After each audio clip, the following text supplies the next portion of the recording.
ವಿಚಾರವಾಗಿ ಮಾತನಾಡೋದಕ್ಕೆ ನಮ್ಮ ಜೊತೆಗೆ ಕರವೇ ಜಿಲ್ಲಾಧ್ಯಕ್ಷರಾಗಿರುವಂತಹ ದೀಪಕ್ ಗುಡಗನಟ್ಟಿ ಅವರಿದ್ದಾರೆ. ದೀಪಕ್ ಅವರೇ ನಮಸ್ಕಾರ. ನಮಸ್ಕಾರ ಮೇಡಮ್.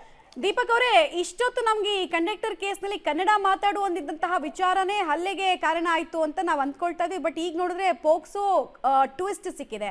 ನಿಜವಾಗ್ಲೂ ಆಗಿದ್ದೇನು ಅನ್ನುವಂತಹ ಅನುಮಾನ ಸಾರ್ವಜನಿಕರಲ್ಲಿ ಇದೆ. ಏನ್ ಹೇಳ್ತೀರಿ ಅಂತ? ಸರ್, ಮೇಡಮ್ ಇದಕ್ಕ ಪೊಲೀಸ್ ಇಲಾಖೆ ಸಂಪೂರ್ಣವಾಗಿ ಹೊಣೆಗಾರಿಕೆ. ಯಾಕಂದ್ರೆ ಇದರ ಪ್ರಕರಣವನ್ನ ದಾರಿ ತಪ್ಪಿಸೋ ಸಲುವಾಗಿ, ದಿಕ್ ತಪ್ಪಿಸೋ ಸಲುವಾಗಿ ರಾತ್ರೋರಾತ್ರಿ ಆ ಬಸ್ ನಿರ್ವಾಹಕನ ಮೇಲೆ ಪೋಸ್ಕೋ ಪ್ರಕರಣವನ್ನ ದಾಖಲಿಸಿ ಇಲ್ಲಿ ಒಂದೇನೋ ಪ್ರಕರಣಕ್ಕ ಇಲ್ಲಿಗೆ ಅಂತ್ಯ ಹಾಡ್ಬೇಕನ್ನುವಂಥದ್ದನ್ನ ಪೊಲೀಸ್ ಇಲಾಖೆಯವ್ರು ಮಾಡ್ತಾ ಇದಾರ.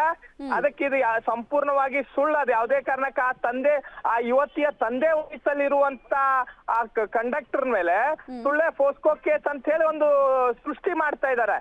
ನಿಜವಾದ ಅಲ್ಲಿ ಯಾವುದೇ ರೀತಿಯಾದಂತದ್ದು ಈ ರೀತಿ ಆಗಿಲ್ಲ. ಅವನ್ಗೆ ಮರಾಠಿ ಬರೋದಿಲ್ಲ ಅನ್ನೋ ಕಾರಣಕ್ಕೆ ಅವನ್ನ ಹೊಡೆದಿದ್ದಾರೆ ಹೊರತು ಆ ಒಂದು ಪ್ರಕರಣವನ್ನ ಮುಚ್ಚಲಿಕ್ಕೆ ಈ ಪೋಸ್ಕೋ ಕೇಸನ್ನ ಹೊರ ಹಾಕ್ತಾ ಇದಾರೆ. ಅದಕ್ಕೆ ಇವತ್ತು ನಾವು ಕರ್ನಾಟಕ ರಕ್ಷಣಾ ಆಯೋಗಕ್ಕೆ ಸನ್ಮಾನ್ಯ ಶ್ರೀಯುತ ಟಿ ಎ ನಾರಾಯಣಗೌಡರ ಮಾರ್ಗದರ್ಶನದೊಳಗಡೆ ಇವತ್ತು ಆ ಪೊಲೀಸ್ ಇಲಾಖೆ ವಿರುದ್ಧನೇ ನಾವು ಇಲ್ಲಿ ಪ್ರತಿಭಟನೆ ಮಾಡ್ತಾ ಇದೀವಿ. ಆಮೇಲೆ ಪೊಲೀಸ್ ಠಾಣೆಗೆ ಮುತ್ತಿಗೆ ಹಾಕುವಂತ ಕೆಲಸವನ್ನ ಮಾಡ್ತಾ ಇದೀವಿ. ಯಾಕಂದ್ರ ಇಲ್ಲಿ ಇನ್ನೂ ಕೂಡ ಯಾರೊಬ್ರು ಜನಪ್ರತಿನಿಧಿಗಳು ಮಾತಾಡ್ತಾ ಇಲ್ಲ. ಕನ್ನಡಿಗರ ಮೇಲೆ ಹಲ್ಲೆ ಆದ್ರು, ಕನ್ನಡಿಗರ ಒಬ್ಬ ನಿರ್ವಾಹಕ ಸರ್ಕಾರಿ ಅಧಿಕಾರಿ ಒಬ್ಬ ಅಲ್ಲಿ ಆಸ್ಪತ್ರೆ ಒಳಗ ಬೆಡ್ ಒಳಗ ಒದ್ದಾಡ್ತಾ ಇದ್ರು. ಯಾರೊಬ್ರು ಜನಪ್ರತಿನಿಧಿಗಳನ್ನ ಮಾತಾಡ್ಸುವಂತ ಅವ್ರ ಆರೋಗ್ಯ ಕ್ಷೇಮದ ಬಗ್ಗೆ ವಿಚಾರಣೆ ಮಾಡ್ತಿಲ್ಲ. ಅದಕ್ಕೆ ಪೋಸ್ಕೋ ಅಂತ ಹೇಳಿ ಮತ್ತೊಂದು ಬಿರುದು ಬೇರೆ ಕೊಡ್ತಾ ಇದಾರ. ಹೌದು, ಇದನ್ನ ಸಂಪೂರ್ಣವಾಗಿ ವಿರೋಧಿಸ್ತೀವಿ. ಇದು ಯಾವುದಕ್ಕೂ ಕಾರಣಕ್ಕೂ ಸುಳ್ಳು. ಪೊಲೀಸ್ ಇಲಾಖೆ ಇದನ್ನ ಸಂಪೂರ್ಣವಾಗಿ ಸೃಷ್ಟಿ ಮಾಡ್ತಾ ಇದ್ದಾರೆ. ರೈಟ್.